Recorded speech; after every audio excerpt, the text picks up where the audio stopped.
ayah dalam memainkan perannya sebagai ayah tidak mencontoh dari Rasulullah SAW. Terpisah antara kita dengan Nabi, kita terpisah, tidak, walaupun mengucapkan sholawat tapi terpisah.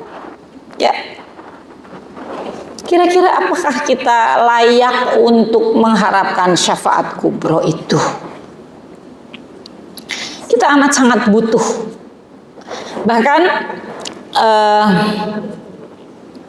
seorang yang bernama Ibnu Rashid Al-Qafasi, beliau menulis seperti ini.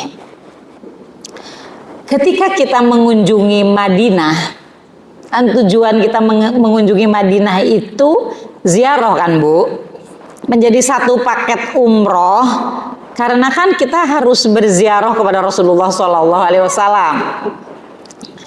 Maka kata beliau, hendaknya dia mengisi alam pikirannya dengan mengagungkan sosok tujuan kunjungannya. Jadi kalau ibu umroh, ibu mau ke Madinah, jangan membayangkan kafenya di mana yang enak kopinya, toko kurma yang murah di mana, nasi mandi yang enak di mana.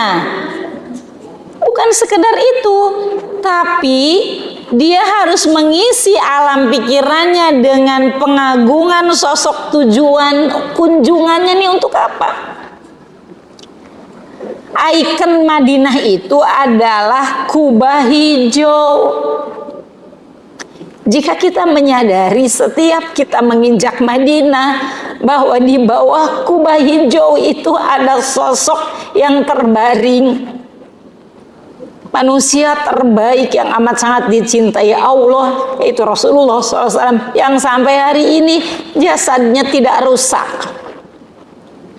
Dan ketika kita mengucapkan Assalamualaikum ya Rasulullah, beliau dibangunkan oleh Allah untuk menjawab salam kita.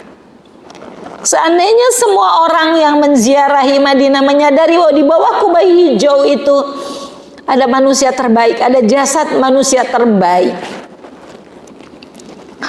dan setiap langkah yang kita injak di Masjid Nabawi itu adalah bekas langkah Rasulullah, bekas langkah Ummahatul Mukminin, bekas langkah para sahabat mulia, gimana rasanya kita? Ya, maka itu yang menjadi kewajiban kita. Bagaimana kita membayangkan jejak langkah beliau Shallallahu Alaihi Wasallam? Berikut para sahabatnya di setiap sudut Masjid Nabawi dan jalan-jalan Madinah. Sekarang jalan Madinah itu kan nama-nama sahabat ya. Berdiri dengan penuh adab sembari memohon agar mendapatkan syafaat dari sang kekasih. Merendah karena tidak pernah menyertai beliau layaknya para sahabat agar diberi kesempatan berjumpa dengannya. Kita minta maaf ya Rasulullah, kami tidak menemani perjuanganmu saat engkau bersusah payah memperjuangkan agama Islam, dan kita hari ini menikmati ya apa hasil perjuangan beliau. Itu diantara adab kita ketika menginjakkan kaki kita di Madinah, itu ada rasa. Kita harus menghadirkan rasa itu. Saya kalau keluarga mau umroh, pasti saya panjang lebar saya bekali. Ketika kamu di Raudhah begini sikapnya, apa yang harus kita lakukan, apa yang harus kita ucapkan. Kalau kalian mau pulang, mendekatlah ke kubah hijau, berkata-katalah dengan Rasulullah SAW, pamitan kepada Rasulullah SAW. Di sini rumah Utsman, di sini rumah Abu Bakar, di sini rumah Ummahatul Mukminin. Saya kasih bukunya nih ya. Kalau bagusnya kamu baca nih, di sini rumah Ummahatul Mukminin, di sini rumah ini. Rasulullah dari Mekah itu datang ke Madinah itu duduk di mana, tinggal di mana gitu ya. Siapa itu pemilik Sakifah Bani Sa'idah ya. Nampan siapa yang terbanyak sampai di rumah Rasulullah SAW untuk memberikan makanan terenaknya kepada Rasulullah SAW. Saya ceritakan kepada keluarga kalau mau berangkat umroh itu ya. Jadi di hari akhir nanti kita itu sangat butuh akan syafaat agung Yang syafaat itu hanya diberikan secara eksklusif oleh Allah Subhanahu wa taala kepada Rasulullah sallallahu alaihi wasallam. Syafaat ini tidak diraih hanya dengan mengagumi. Syafaat itu tidak akan kita dapatkan hanya kita mengagumi, hanya dengan bersolawat. Tapi harus ada langkah-langkah nyata yang kita lakukan. Mengenal Rasulullah SAW dengan mempelajarinya, membaca bukunya. Kalau baca bukunya tebal-tebal, banyak memang buku beliau itu. Maka saya kadang merangkum dalam bentuk series-series kecil ya, untuk membantu ibu-ibu memudahkan. Karena belajar sirah itu biasanya yang paling basic ya, yang dianjurkan oleh guru kami paling basic itu kan kitabnya Rohiqil Mahtum. Rohiqil Mahtum itu kalau aslinya kan bahasa Arabnya 400 halaman. Tapi kalau udah diterjemahkan kan menjadi 800 halaman, jadi tebal sekali gitu ya. Kami bisa menyelesaikan buku-buku itu berkali-kali karena kami baca bareng. Biasanya kami baca buku sirah tuh ada, kita bikin program baca bareng buku sirah ini, buku sirah ini, buku sirah ini, kita baca bareng sehingga kita bisa menyelesaikan buku-buku sirah tersebut. Melalui kelas-kelas sirah, melalui buku sirah gitu ya. Kemudian mengagumi beliau. Kan kita kagum kalau kita tahu.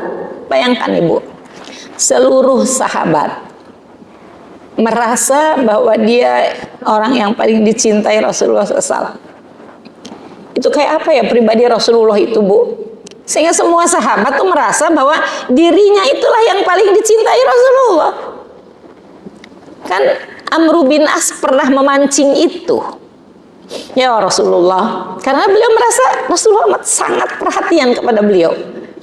Jadi beliau agak GR gitu. Ya Rasulullah, siapakah orang yang paling engkau cintai? Kan pengennya engkau, wahai Amr bin As, pengennya begitu. Kata Rasulullah, Aisyah. Ya, itu kan di Madinah, Ibunda Khadijah udah wafat kan, jadi Aisyah gitu. Summaman, kemudian siapa lagi ya Rasulullah? Abuha, ayahnya Aisyah. Summaman gak sampai ke nama beliau gitu. Tapi sahabat itu merasa bahwa Rasulullah itu amat sangat mencintainya. Jadi pribadinya kayak apa ya Bu kira-kira? Bahkan dari nama saja. Kata Ibnu Qayyim, kalau Rasulullah itu ya, kan nama beliau tuh banyak sebetulnya selain Muhammad, Ahmad, Al-Mahi, Abul Qasim ya. Nah, beliau bahkan Ibnu Qayyim mengumpulkan 200 nama beliau. Yang mana nama itu menggambarkan sifat beliau. Kan kalau kita namanya cantik belum tentu cantik ya. Siapa namanya Jelita, belum tentu Jelita kan namanya gitu. Siapa namanya Queen, belum tentu Queen kan dia gitu ya. Sekedar nama. Tapi Rasulullah SAW itu namanya ya sesuai dengan sifatnya. Kalau Ibnu Qayyim mengumpulkan katanya 200 nama, berarti kan sifat Rasulullah SAW itu lebih dari 200 gitu. Yang itu menempel menjadi ciri khas beliau Sallallahu Alaihi Wasallam. Jadi ketika kita mencintai, mengagumi beliau, kan kita harus punya data. Mengapa kita mencintainya?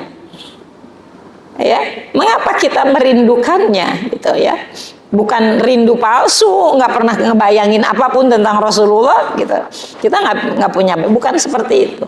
Maka ketika kita itiba, kan kita diwajibkan taat, ati Allah wa ati Rasul, ya, wa mayusakikir Rasul, ba'dama tabayyana lahul huda, barang siapa yang menyelisihi Rasul setelah jelas baginya petunjuk itu datang, kemudian kamu mengikuti jalan yang bukan jalannya orang beriman.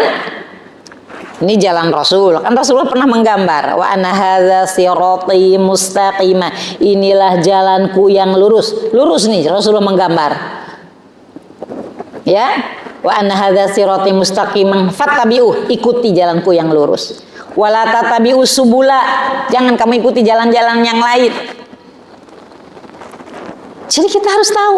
Maka di dalam surat An-Nisa tadi, barang siapa yang menyelisihi jalannya Rasul, setelah nyata jalan Rasulullah itu yang mana, lalu kamu mengikuti jalannya selain jalannya orang beriman, maka kalian berada dalam kesesatan yang tidak pernah keluar dari kesesatan itu, dan kembalinya ke dalam neraka jahanam, wa bi'sal masir, dan itulah seburuk-buruk tempat kembali. Jadi kita tuh mengikuti Rasulullah itu wajib ya bagi kita.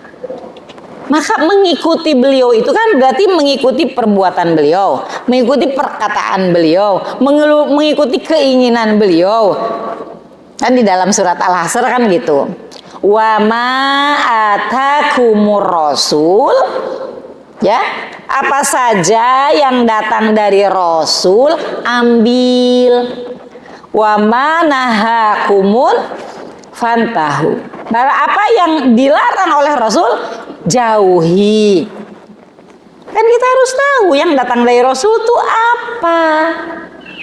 Cara mendidiknya bagaimana, cara jadi suami bagaimana, menjadi istri itu seperti apa. Maka kan Rasulullah ada istri-istrinya yang kata Allah ya nisa'an nabi lastunna kahadiminan nisa. Wahai istri Nabi, kalian itu enggak sama ya dengan istri-istri yang lain. Karena istri Nabi itu teladan bagi para istri. Tapi kita tahu nggak sepak terjang istri Nabi kayak apa? Perlakuannya kepada Rasulullah seperti apa? Terus kalau kita nggak ngikuti istri Nabi, kita ikut siapa? Menjadi istri itu kita ikut siapa? Kalau cara mendidik kita nggak ikut Rasul dan keluarga Rasulullah, cara mendidik kita tuh ikut siapa? Ya, jadi kita jangan mudah mengklaim saya, alhamdulillah saya mah ngajinya udah nyunah, pakaian saya udah nyunah, gitu ya. Kita udah mengklaim bahwa kita udah nyunah, udah berjalan di atas sunnah. Tapi kita nggak kenal Rasulullah itu sepak terjangnya gimana. Makanan kesukaan Rasul itu apa? Kan tadi ketika seorang mau berislam, ya kan? Aku beat engkau untuk berkomitmen dengan apa yang aku sukai dan apa yang aku benci. Kita harus tahu apa yang dibenci oleh Rasulullah SAW. Sehingga layak bagi kita untuk mendapatkan syafaat kubro. Ya. Jadi harus ada perubahan pada kita dalam mempelajari sirah nabawiyah. Bukan hanya menghafal tanggal, peristiwa, ya. Dulu karena saya pernah di titik itu, Bu. Saya udah baca sirah, saya sudah ikut daurah sirah gitu. Saya sudah bisa membagi fase Madinah, fase Mekah apa saja yang terjadi, fase Madinah apa saja yang terjadi. Perasaan saya udah belajar sirah gitu dulu ya gitu. Karena saya udah baca buku sirah, kok beberapa buku sirah ada di rumah gitu, beberapa judul. Kemudian saya juga bisa memberikan gambaran fase Mekah, fase Madinah itu apa yang dialami Rasulullah secara garis besar. Ternyata masih jauh itu teh. Ya. Jadi kita bukan sekedar menghafal peristiwa yang terjadi apa saja. Tokoh-tokohnya siapa saja, ya bukan hanya itu, tapi cara pandang lama kita bahwa sirah adalah sejarah tentang tokoh. Ternyata bukan itu. Sirah juga mengajarkan kepada kita manhaj, metodologi kehidupan. Bukan cuma cara belajar, tapi cara hidup. Kan Islam itu, Ibu, Islam datang di tengah-tengah kejahiliahan. Islam datang itu kan untuk menghapuskan jahiliyah. Ketika Islam datang itu kan meredefinisi manusia. Apa itu manusia? Itu kan ada redefinisi tentang manusia. Ya. Karena manusia jahiliyah punya konsep tentang manusia yang salah, punya konsep tentang harta yang salah, punya konsep tentang kedudukan yang salah. Datang Islam punya metodologi yang baru. Apa itu manusia? Apa itu alam? Apa itu Allah? Ya. Kan hari-hari ini, Bu, di sosial media ada yang viral, beredar, yang menganggap saya nggak peduli Tuhan ada apa nggak ada, buat saya nggak ada artinya. Kan ada yang ngomong begitu kan, gitu. Didengar juga orang banyak, viral pula. Yaitu cara berpikir jahiliyah gitu. Karena Islam datang itu menjelaskan apa itu Allah, apa itu manusia. Nah, kalau ibu pelajari ayat-ayat Makkiyah, ayat-ayat Makkiyah lebih banyak bu, 86 surat dari Al-Quran itu Makkiyah. Ayat-ayat yang turun di Mekah itu mengajari kita tentang konsep manusia itu apa, Allah itu apa, Rasul itu apa, Quran itu apa. Ya, manusia diciptakan untuk apa? Itu kan mengajari itu. Mengajari metodologi, cara hidup tuh harus seperti apa. Bahkan kalau kita detailkan cara beliau membuat program dakwah itu seperti apa? Rasulullah SAW itu selalu detail dalam merancang sebuah program apapun. Maka kalau kita belajar Sirah Nabawiyah, tidak ada program Rasulullah SAW yang gagal. Ya, dari data yang kita pelajari nggak ada program Rasulullah tuh gagal tuh nggak ada. Ya, kecuali ada pengkhianatan ya dari musuh, kecuali ada pelanggaran dari sahabat. Tapi yang dirancang oleh Rasulullah selalu merancang sukses Rasulullah tuh. Rasulullah tuh bukan yang mentang-mentang Rasulullah nanti juga ditolong Allah. Tidak, Rasulullah merancang dengan detail. Di tahun kelima, ketika Yahudi menggosok-gosok kembali Quraisy untuk menyerang Madinah, itu kan Yahudi Bani Nadir yang terusir dari Madinah itu mempengaruhi Quraisy, mempengaruhi Gotofan, ya suku Arab, mengajak Ahabish, para pendukung-dukung Quraisy sehingga berjumlah 10.000 mengepung Madinah. Madinah itu sekitar 2.000 orang saja pada tahun itu. Orang munafiknya nggak dihitung bu, karena orang munafik kerjanya menggosok-gosok, mengajak untuk menghindari itu. Itu kan Rasulullah SAW tuh merancangnya luar biasa. Dalam 10 hari ya kan berita itu baru ketahuan kan itu. Rasulullah mengumpulkan sahabat, apa pendapatmu, apa pendapatmu, apa pendapatmu, apa usulanmu. Ketika Salman Al-Farisi mengusirnya Rasulullah, kan Madinah itu cukup strategis sebetulnya. Kiri ya kalau jadi hanya bisa dimasuki itu dari arah utara. Utara itu kalau dari Masjid Nabawi ke pintu 25 itu berarti kita ke utara. Ke Movenpick itu berarti ke utara. Bin Daud itu berarti ke utara dari pintu-pintu Masjid Nabawi itu. Ya, Masjid Nabawi itu menghadapnya ke selatan. Mekah itu ada di selatan. Nah di selatan itu kebun kurma, musuh nggak bisa masuk dari situ. Kiri kanannya ada haroh, ada batu-batu vulkanik. Jadi yang khasnya bisa dimasuki itu dari utara itu. Uhud itu utara, Uhud itu ya dari Masjid Nabawi. Maka Rasulullah menggali hondak, ya hondak yang lebar, panjangnya 6 kilo, dalamnya hampir 5, ya lebarnya juga sekitar 4,5 atau 5. Yang kalau kuda masuk nggak mungkin bisa naik lagi. Dalam waktu 10.000 menggali lubang segitu dalam dilakukan oleh 2.000 orang, termasuk Rasulullah SAW. Itu Rasulullah merancangnya luar biasa. Dibagi, jadi 6 kilo dengan ke dalam sebegitu dibagi itu, dibagi sip. Setiap sip itu 1.000. Ya, hari ini 1.000, besok 1.000 gitu, gantian. Dan setiap orang dapat jatah 2 meter untuk menggali itu semua. Rancang dengan rapih gitu. Semua program-program Rasulullah SAW itu dirancang dengan rapi. Jadi kita harus tahu sampai detail-detail untuk mengetahui cara berpikir beliau, cara bergaul beliau, gitu ya. Makanya para ulama itu amat sangat menganjurkan kepada kita untuk mempelajari Sirah Nabawiyah. Bahkan generasi pertama para sahabat ketika ditinggal wafat oleh Rasulullah SAW itu merasa perlu menghadirkan sosok Rasulullah kepada generasi tabi'in dengan mengajarkan Sirah Nabawiyah. Jadi generasi pertama yang merasakan kehadiran Rasulullah SAW, peran Rasulullah SAW itu setelah beliau ini merasa kehilangan Rasulullah, maka mereka perlu menghadirkan sosok Rasulullah ketika mendidik anak-anaknya. Maka kan ada perkataan dari Zainal Abidin ya,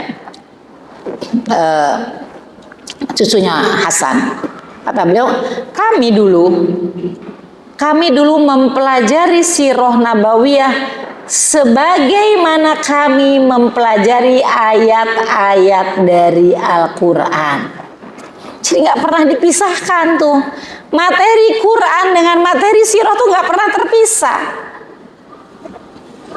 ya. Dan buku sirah sudah ditulis sejak para sahabat. Anaknya Utsman bin Affan itu sudah menulis buku sirah. Cuman kan dalam rentang waktu 1500 tahun itu ada pembakaran, ada kebakaran, ada pembakaran di zaman Mongol. Di zaman Mongol itu kan Baitul Hikmah, perpustakaan yang isinya buku itu kan dibakar. Ya. Ibnu Hazm, ulama abad ke-7, beliau mengatakan seandainya Muhammad SAW tidak memiliki satu mukjizat pun selain sirahnya, maka itu sudah cukup sebagai bukti kenabiannya.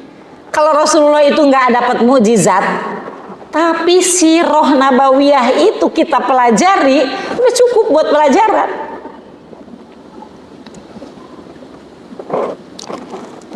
Kata Ibnul Qayyim, siapa yang menghendaki keselamatan dan kebahagiaan? Siapa di antara kita yang enggak ingin bahagia? Ya, siapa di antara kita yang tidak ingin selamat? Maka mesti mengetahui petunjuk. Enggak ada di antara kita yang udah pernah masuk surga kan, Bu? Siapa ibu-ibu udah pernah ke surga? Belum kan? Maka petunjuk ke surga itu ada pada Rasulullah SAW yang harus kita gali. Ya, kita harus butuh sirah. Bagaimana perilaku Nabi Shallallahu Alaihi Wasallam? Al-Iz bin Abdus Salam, berbahagialah orang yang mengikuti jejaknya, bersunah dengan sirahnya, menapaki jalannya, dan hatinya penuh kecintaan kepadanya. Yang cinta itu hadir ketika kita mengenal, ya, siapa yang kita cintai itu. Jadi sebetulnya sirah nabawiyah itu kata seorang ulama, ya, Abu Hasan Ali An-Nadawi, beliau mengatakan bahwa sirah nabawiyah adalah madrasah. Madrasah itu apa, Bu? Sekolah. Jadi ketika kita berinteraksi dengan sirah nabawiyah, sebetulnya kita sedang ditarbiyah, kita sedang belajar. Kan ketika kita menggali sirah nabawiyah, kita akan tahu bagaimana Rasulullah memperlakukan kaum wanita. Kita kadang-kadang menganggap Rasulullah itu jaim, jauh gitu. Tapi kalau kita belajar fakta sejarah, Rasulullah SAW itu pernah tidur siang di rumahnya Ummu Sulaim. Riwayatnya sahih. Ada di kitab Bukhari. Kebayang nggak, Bu? Ustadz terkenal nginep di rumah ibu tidur siang. Ya ada suami tentunya ya. Ibu seneng nggak?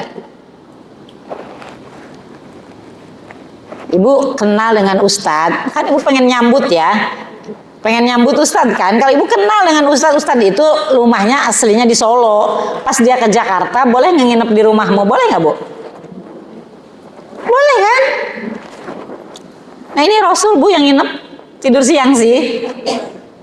Ummu Sulaim itu, Bu, ketika keringatnya jatuh, itu dipungutin keringatnya, dimasukin ke botol.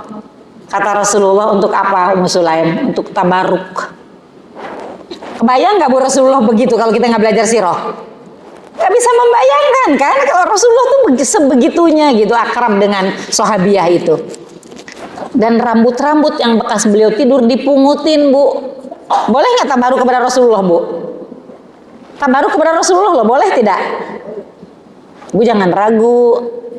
Boleh kan? Ya kalau nggak boleh pasti dilarang kan oleh Rasulullah. Kalau nggak boleh Rasulullah bilang jangan. Khusus Rasulullah ya ini, khusus Rasulullah. Ntar ada ustadz tidur di rumah ibu rambutnya dipungutin masukin botol lagi. Enggak, Bu, hanya Rasulullah ini yang berlaku hanya untuk Rasulullah. Dimasukin ke rambut-rambut Rasul dimasukin ke botol. Nanti oleh Ummu Sulaim diwariskan ke Anas bin Malik.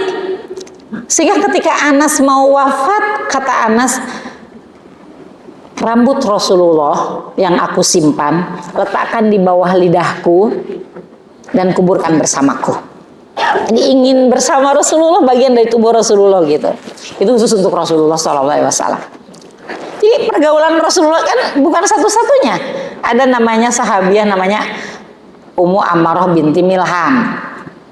Beliau nanti di masa Muawiyah, beliau tuh yang ikut ekspedisi ke Eropa. Ya, kan hadis tentang ditaklukannya Konstantinopel kan dari Rasulullah kan. Itu populer nggak di kalangan sahabat? Bu itu iya gitu, Bu. Populer kan? Kira-kira setiap pemimpin berambisi nggak untuk menaklukkan Konstantinopel? Iyalah orang. Karena apa kata Rasulullah? Pemimpin pada saat itu, pemimpin terbaik. Dan tentara yang menaklukkannya sebaik-baik tentara. Kira-kira mau nggak, Bu, tuh pada siapapun gitu? Maka setiap pemimpin pasti ada ikhtiar, ada upaya untuk menaklukkan itu. Jadi walaupun tidak sampai ke Konstantinopel, itu kan Ummu Haram binti Milhan kan wafatnya di pinggiran Eropa, Bu, di Siprus. Gitu. Itu Rasulullah pernah tidur siang di rumahnya. Kan Rasulullah kalau hari Sabtu tuh, Bu, jalan-jalan ke Kuba. Saya kalau umroh, Bu, mengusahakan gitu ke Kuba. Ini di luar city tour ya, di luar city tour tuh saya mengagendakan hari Sabtu ke Kuba gitu. Karena sunnah Rasul tuh ke Kuba itu Sabtu. Sholat, terus cari itu sumber mata air, menjuntaikan kakinya. Ntar dicari kan sama Abu Bakar, mana ya Rasulullah? Itu ke Kuba. Ikutin sama Abu Bakar, ikut juga tuh main air gitu. Rasulullah tuh se-egalitar itu loh gitu ya. Jadi Rasulullah tuh manusia. Rasulullah tuh manusia yang bisa didekati oleh sahabat gitu, bahkan akrab juga dengan sebahagian sahabiah gitu. Ya tentu Rasulullah yang tahu batas-batasnya, mana boleh dan mana yang nggak boleh itu ya. Jadi Sirah Nabawiyah itu, Bu, universitas kehidupan. Sirah Nabawiyah adalah madrasah. Madrasah itu harus bikin kita pinter tidak sih, Bu? Ibu masuk perguruan tinggi itu biar apa sih? Mau mengeluarkan biaya besar gitu. Biar apa, Bu? Biar pinter. Lah ada di depan kita madrasah yang bikin kita pinter. Di antara Sirah Nabawiyah itu menjadi madrasah kehidupan bagi kita. Kita jadi tahu bagaimana. Bahkan begini, Bu. Saya kan kebetulan cabang rumah Quran kan ada di Lampung. Lampung malah terbanyak muridnya ya. Di Lampung tuh melampaui murid saya yang ada di Bekasi bahkan ya. Orang Lampung dengan karakter Lampung, orang Solo dengan karakter Solo. Ya, Bu ya, beda nggak kira-kira, Bu? Orang Purwokerto beda lagi. Orang Bangka beda lagi. Balikpapan beda lagi gitu. Nah, tapi punya pengalaman pergaulan begitu tuh asik, Bu. Seru gitu. Tapi kita punya panduan. Rasulullah SAW itu bertemu dengan banyak orang. Bagaimana Rasulullah memperlakukan ini, bagaimana Rasulullah memperlakukan ini, kan kita jadi dapat contoh dari beliau SAW. Ayat-ayat tentang munafik, kemunafikan di Al-Quran banyak sekali. Surat Al-Ahzab, surat Al-Munafikun, surat At-Taubah, surat Al-Baqarah. Tapi ketika kita bergaul dengan masyarakat, di zaman Rasulullah itu ada orang munafik, Bu. Kira-kira di zaman sekarang ada orang munafik enggak, Bu? Di zaman Rasulullah ada, Bu. Sekarang ada enggak? Banyak. Apakah di jalan dakwah enggak ada orang munafik? Banyak, Bu. Apakah ketika kita mengelola rumah Quran nggak ketemu orang munafik? Ketemu, Bu. Dari mana kita tahu? Ya kita nggak usah, kamu munafik, kamu kan nggak gitu. Tapi kita bisa membaca potensi kemunafikan tuh kebaca kan? Dari mana tahu? Dari Quran. Taunya kita dari Quran, cirinya begini-begini. Bagaimana Rasulullah menghadapinya? Kan kita udah punya kunci. Bagaimana Rasulullah SAW menghadapi orang munafik? Ternyata yang kita hadapi bukan cuma orang munafik kan, orang desa yang polos. Rasulullah kan menghadapi begitu juga. Ada orang dusun datang ke Rasulullah bawa semangka, bawa timun, bawa makanan kan. Nanti oleh Rasulullah juga dibawain pulang gitu. Rasulullah itu manusia seperti kita, Bu, ada aktivitas sehari-harinya. Kita jadi punya panduan. Ketika Rasulullah istrinya cemburu bagaimana? Ketika sama cucu gimana gitu. Ketika menghadapi orang munafik seperti apa? Ketika menghadapi raja bagaimana gitu. Kan kita jadi punya panduan. Ya, gitu.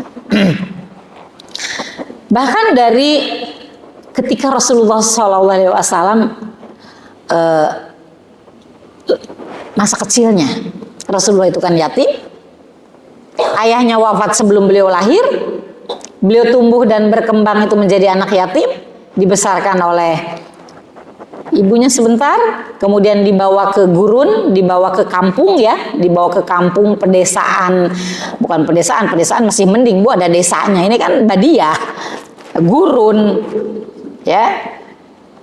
Yang hidupnya beternak aja, nggak ada variasi kehidupan, Bu, gurun itu beternak aja. Konsentrasi mereka hanya kepada ternak. Makanya mereka berpindah-pindah. Kalau di sini rumputnya habis, pindah ke yang ada rumputnya. Di sini sumber airnya habis, pindah. 5 tahun Rasulullah di Badiah, di suku Hawazin, di Bani Sa'ad. Ketika usia 5 tahunan dikembalikan ke ibunya. Tapi nggak lama, sekitar 1,5 tahun ibunya wafat. Akhirnya dirawat oleh sang kakek Abdul Muthalib. Usia 8 tahun sang kakek wafat. Kalau hanya sampai di situ ibu-ibu tahu lah ya. Akhirnya dirawat oleh pamannya Abu Thalib.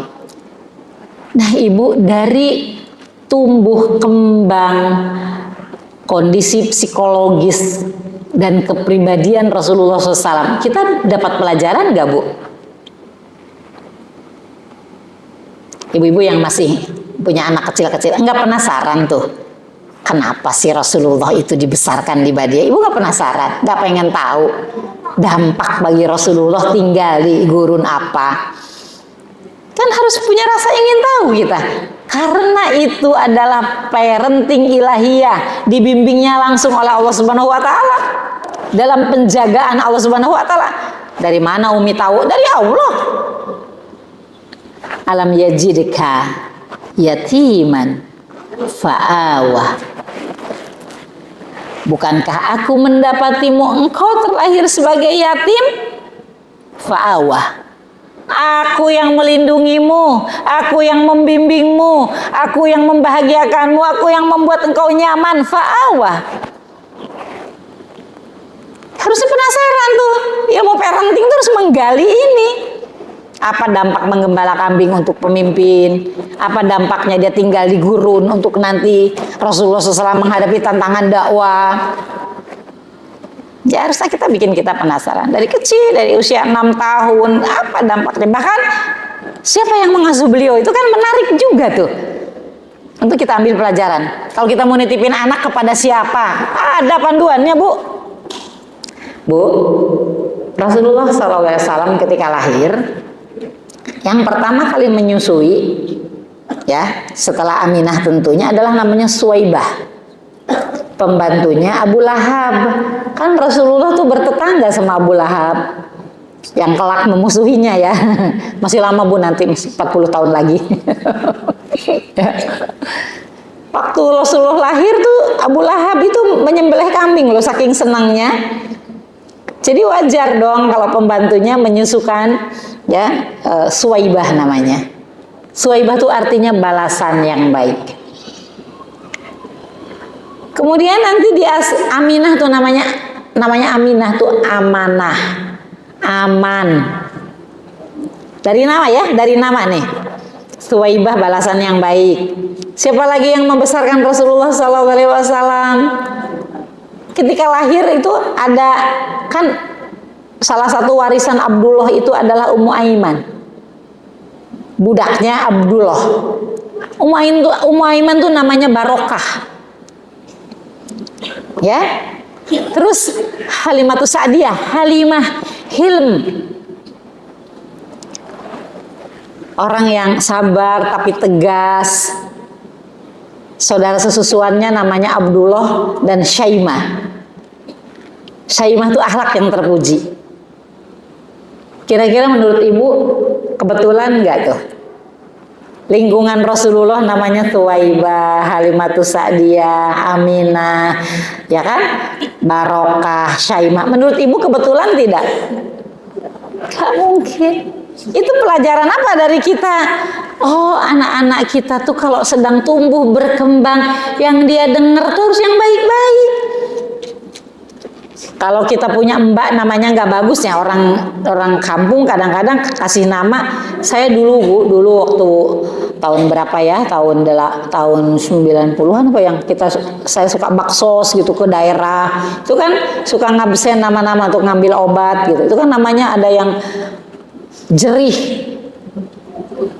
apalagi namanya susah kan, nama-namanya itu yang aneh-aneh gitu, nggak ada artinya gitu.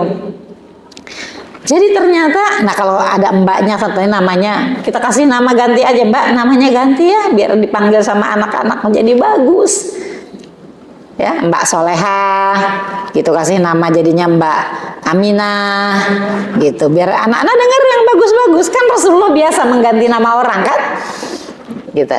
Biar terdengar bagus. Bukan cuma terdengar bagus namanya, tapi akhlaknya juga bagus, gitu. Ternyata itu penting gitu. Setelah kita mempelajari itu dari Rasulullah Shallallahu Alaihi Wasallam, ya. Nah,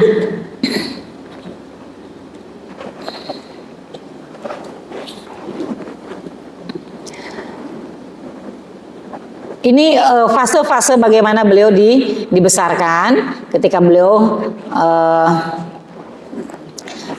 masa kanak-kanaknya di Badiah, masa remajanya nanti Rasulullah SAW sudah mulai menjadikan menggembala kambing itu sebagai profesi. Ya, udah lebih ya Bu? Belum? Harusnya jam berapa? Tanya jawab sudah 11.15 tanya jawab. Tapi kalau masih belum apa-apa. Ini udah lebih. Jadi selesaiin aja dan kita mulainya. Oke. Baik, jadi bahkan dari fase pertumbuhan Rasulullah SAW itu kita bisa mengambil pelajaran dari beliau. Ya, kalau ibu pelajari ekspedisi dagang beliau itu kan ketika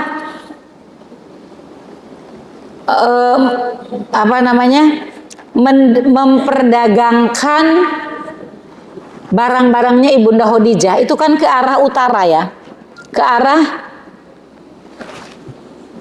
utara, ke Syam.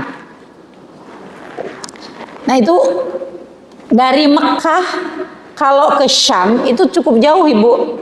Dari Madinah aja jaraknya sekitar dari Mekah itu perjalanannya sekitar 1.500 km ya. Jauh lah itu. Unta itu sehari kalau sehari itu antara 50 sampai 70 km. Jadi kalau 1.500 itu berapa, bisa sebulan perjalanan gitu ya. Itu jauh. Ternyata Rasulullah SAW selain ke Busro, ke Syam, Rasulullah itu juga ada riwayat yang pernah ke Hubasa. Hubasa kalau ibu baca peta, ke atas itu ke Syam. Jadi dari Mekah ke atas itu Madinah, Syam. Ya, Tabuk, Mu'tah gitu ya, itu ke atas. Ke Yaman tuh ke bawah. Jadi kalau li'ila fi Quraisy ila fihim rihlatash syita'i was-shaib. Kebiasaan Quraisy kan punya ilaf. Kebiasaan Quraisy itu berdagang musim panasnya ke atas ya, ke Syam, musim dinginnya ke Yaman. Jadi Quraisy tuh ke atas dan ke bawah. Dan ada riwayat juga yang ternyata juga beliau tuh ke Hubasyah, ke Yaman, bahkan ke arah Bahrain. Ya. Nanti ketika ibu-ibu itu udah sampai di fase dakwah Rasulullah SAW atau misalnya fase perang di masa Madinah, kenapa Rasulullah itu sangat mendetail dalam membaca data geografis? Ya kan, mengirim syariah ke sini, menyerang ke sini, mengirim ke sini gitu kan? Kenapa Rasulullah tahu itu? Ternyata bekal dari sejak pemuda, ya, berdagang ke luar negeri, berdagang ke Bahrain, berdagang ke arah Syam, itu beliau punya pengetahuan tentang geografis. Maka nanti ketika beliau menjadi nabi itu kan penguasaan geopolitik, penguasaan geoekonomi beliau itu kan luar biasa. Jadi itu Mekah, Quraisy ya, setelah Uhud itu kan vakum tuh, tidak menyerang gitu. Itu udah habis modalnya, Bu. Quraisy itu di perang Uhud itu udah habis-habisan. Perang Khandaq kenapa mau? Karena diajak banyak temennya gitu. Ya. Jadi Rasulullah tuh karena Makkah memusuhi sampai mengusir Rasulullah SAW, Rasulullah juga melakukan manuver-manuver kan, bagaimana terhadap musuh itu agar tujuan dakwah itu tercapai. Dan kita akan melihat Rasulullah SAW memiliki penguasaan geopolitik, geoekonomi, sangat mendetail ketika mengirimkan syariah, mengirimkan pasukan militer, itu sangat mendetail Rasulullah itu. Ya kan, ketika mengutus Abdullah bin Jahash ke Nahlah, itu kan cuma mengirim surat. Abdullah bin Jahash ketika berangkat dari Madinah nggak tahu disuruh kemana. Cuman ada komando, ketika kamu sudah melakukan perjalanan sekian hari, saya lupa berapa, 3 hari atau berapa gitu ya, bacalah surat ini. Baru di surat, ketika Rasulullah sudah bisa membaca, 3 hari itu dia akan sampai mana. Ketika membaca surat itu berarti posisinya di mana? Kamu berjalanlah mengarah ke timur, ya. Ternyata nggak disebutkan namanya apa, karena itu memang perjalanan rahasia gitu. Kita akan, kok Rasulullah tuh sedetail itu ya gitu. Caranya begitu, beliau itu memandu para sahabat itu luar biasa. Jadi beliau punya data-data yang tersimpan sejak masa kecil, masa pemuda gitu. Jadi memang sudah dipersiapkan oleh Allah Subhanahu wa taala gitu ya. Jadi ibu-ibu belajar sirah nabawiyah yang tadi saya katakan sebagai madrasah itu karena memang kita jadi bisa bercermin. Oh, Rasulullah tuh begini ya kehidupannya. Kita tarik nih. Setelah bercermin itu kita tarik, kita merefleksikan dalam kehidupan hari ini, mana nih yang menjadi panduan buat kita gitu. Kan sebagai ibu kita mendidik anak itu menghadapi berbagai macam masalah kan ya Bu ya. Bahkan ketika anak kita sudah menikah, ibu selesai juga masalahnya. Kan masih ada, kita harus mengawal ini kan gitu ya Bu. Anak-anak kita kan harus dikawal, ketika sudah berumah tangga juga kan dikawal juga. Bagaimana menjadi ayah yang baik, bagaimana menjadi istri yang baik, bagaimana menjadi ibu yang benar gitu, yang membimbing anak-anak gitu. Nah itu kan kita jadi punya panduan. Maka perjalanan belajar sirah nabawiyah adalah perjalanan sepanjang hayat. Sirah bukanlah tentang masa lalu, ya, tapi dia adalah peta, jalan. Dia akan memberikan kepada kita rambu, akan memberikan kepada kita rumus. Kita jadi belajar pola. Kalau begini, akibatnya itu begini, gitu ya. Menuju masa depan kita. Jadi mari saya mengajak hari ini di bulan Maulud ini, di bulan Rabiul Awal ini, untuk kita mulai lebih intens ya untuk mempelajari sirah nabawiyah agar kita tuh punya kurikulum ya.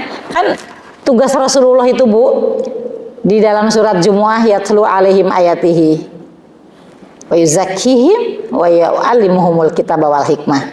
Tugas Rasulullah itu membacakan ayat-ayatnya dan mentazkiyah umatnya, memberikan ilmu pengetahuan kepada umatnya dan memberikan hikmah-hikmah kepada umatnya. Kan kita juga butuh itu, kita butuh membaca ayat-ayat Allah, butuh mentazkiyah diri, butuh mentarbiyah diri, kita membutuhkan ilmu, pengetahuan, kita membutuhkan wisdom, apalagi udah di usia kayak saya begini gitu ya. Nah, dengan belajar sirah nabawiyah kita akan diarahkan, kita mendapatkan panduan ya untuk bagaimana kita jadi punya tutorial kehidupan gitu ya. Jadi Al-Qur'an bukan hanya teori, karena kita punya tata caranya. Wallahu a'lam bishawab. Mudah-mudahan apa yang saya sampaikan menjadi pembelajaran untuk kita semuanya. Semoga ibu-ibu semuanya diberikan oleh Allah Subhanahu wa taala bimbingan sampai akhir hayat, mencintai majelis ilmu, dan bukan cuma mencintai majelis ilmu, tapi betul-betul kita mendapatkan ilmu yang bermanfaat dari setiap majelis yang kita datangi ya. Jadi bukan sekadar kita duduk di majelis, tapi kita betul-betul mendapatkan panduan-panduan untuk kehidupan kita ya. Demikian ibu-ibu yang semoga dirahmati Allah Subhanahu wa taala. Terima kasih ibu-ibu sudah mengikuti kajian ini dengan baik. Semoga Allah memberikan rahmat, hidayah kepada kita semuanya. Semoga menjadi ilmu yang bermanfaat. Mohon dimaafkan ibu ya. Mohon dimaafkan semua perkataan saya yang barangkali ibu tidak berkenan, sikap saya yang mungkin ibu tidak berkenan, mohon dimaafkan. Mudah-mudahan Allah Subhanahu wa taala memberikan karunia, memberikan hidayah kepada kita semuanya. Aqulu qouli hadza wa astaghfirullahi wa lakum. Assalamualaikum warahmatullahi wabarakatuh. Maaf juga kepada panitia kebablasan ya. Terima kasih juga ya pada teman-teman yang ada di Zoom. Alhamdulillah kita telah mendengarkan kajian dari ini. Mudah-mudahan ilmu yang disampaikan oleh Ibu ini dapat bermanfaat untuk kita semua. Amin. Dan semoga Allah memberikan kebaikan dan menjadikan bermanfaat. Baiklah, teman sekalian, untuk saat ini kita membuka satu pertanyaan. Mengingat waktu kita, mungkin ada jamaah yang ingin bertanya. Di belakang ada ibu.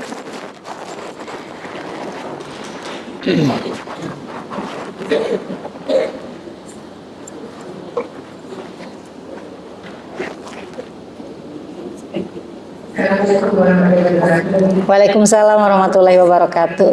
Bu Lisa ya? Singkat saja ya mungkin dalam pertanyaan ini. Mohon dijelaskan, kan tadi sudah disinggung bahwa sekitar 65 waktu kecil itu wanita-wanita yang mungkin karakternya terekspos ke kebaikan nanti. Nah, sedangkan untuk ayah kan beliau sudah dilihat itu Abdullah sudah meninggal kan Ustaz saya. Bagaimana untuk kekosongan fathers Nabi Muhammad itu, padahal perkembangan anak untuk mendapatkan figur yang leadership yang bagus dan sebagainya itu dari bapak pasti dominan juga.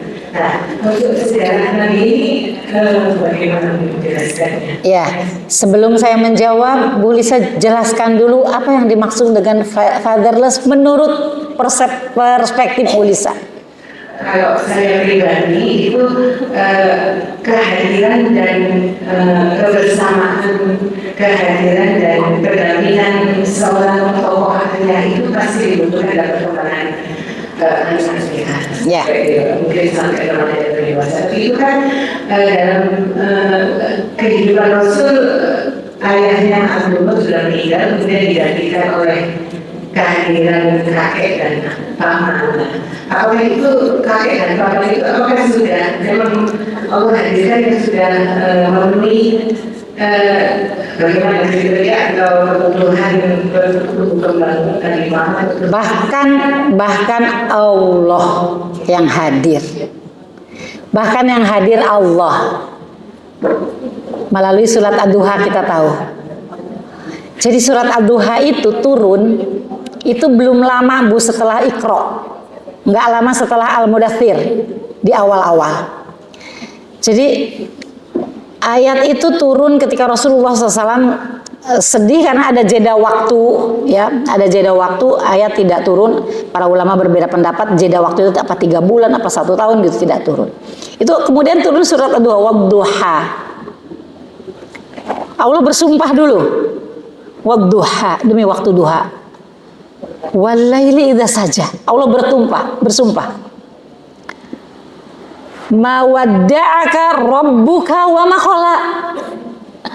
Aku tidak akan pernah meninggalkanmu dan tidak akan pernah membencimu. Cukup nggak kalau saya jawab begitu? Saya jelaskan. Terus dilanjutkan kata Allah, wa ma wadda'aka rabbuka wa ma qala walal akhiratu khairul laka minal ula. Kemudian apa ayatnya? Alam yajidka yatiman. Bukankah aku mendapatimu yatim? Yatimnya disebut di sini fa'awa. Ibu kalau tahu kata iwa dalam Al-Quran maknanya luas. Perlindungan, kenyamanan, ya, ketenangan, ketentraman, kebahagiaan, sambutan yang ramah, itu iwa itu artinya. Dan itu sudah dijaminkan oleh Allah kepada Rasulullah SAW. Ya, wa wajadaka dhallan fahada. Bukankah kamu tuh pernah bingung, makanya lari ke Gua Hiro kan bingung. Ini orang jahiliyah, saya harus bagaimana gitu ya. Kemudian kata Allah, aku berikan kamu petunjuk. Wa wajadaka dhallan fahada, aku beri petunjuk. Wa wajadaka ailan, bukankah kamu dulu dalam keadaan miskin, lalu aku limpahkan kepadamu harta. Menikah dengan wanita yang sangat mulia, cantik jelita, kaya raya, baik, dermawan, yang semua hartanya diberikan kepada Rasulullah SAW. Jadi memang tidak ada ayah, dan tidak ada ayah nanti hikmahnya dalam dakwah itu akan besar sekali gitu. Jadi tidak ada prasangka dari orang kafir bahwa Rasulullah SAW itu untuk mengembalikan kejayaan ayahnya misalnya, itu nggak ada. Ketika Rasulullah SAW lahir, disambut, bahkan Abu Lahab tadi ya menyambutnya, sambutan ayah kakeknya. Dan jangan salah bahwa ketika beliau berada di gurun itu, di Bani Sa'ad itu, kan ada Harith, ada suaminya Halimatus Sa'diyah sebagai pengganti ayah. Ya, selama 5 tahun. Ketika dikembalikan ke Mekah, kemudian ada Abdul Muthalib. Ketika Abdul Muthalib tidak ada, kemudian ada Abu Thalib. Jadi Rasulullah SAW tidak punya ayah, tapi tidak fatherless. Maka kita tahu makna dari ar-rijalu qawwamuna 'ala nisa. Kalau saya punya anak, kan kita mengira itu hanya untuk suami istri ya. Ar-rijalu qawwamuna 'ala nisa, yang memimpin keluarga itu laki-laki. Tapi makna ar-rijalu qawwamuna 'ala nisa itu luas. Ketika saya punya anak laki-laki saya itu juga qawwam untuk saya ibunya. Anak laki-laki saya itu qawwam untuk kakaknya yang perempuan. Anak laki-laki saya itu adalah qawwam untuk adiknya yang perempuan. Kan nisa juga. Masuk di nisa. Untuk istrinya, untuk mertuanya, untuk bibinya, qawwam. Maka mengapa waris laki-laki lebih besar dari waris perempuan? Karena laki-laki itu punya tanggungannya banyak. Gitu ya.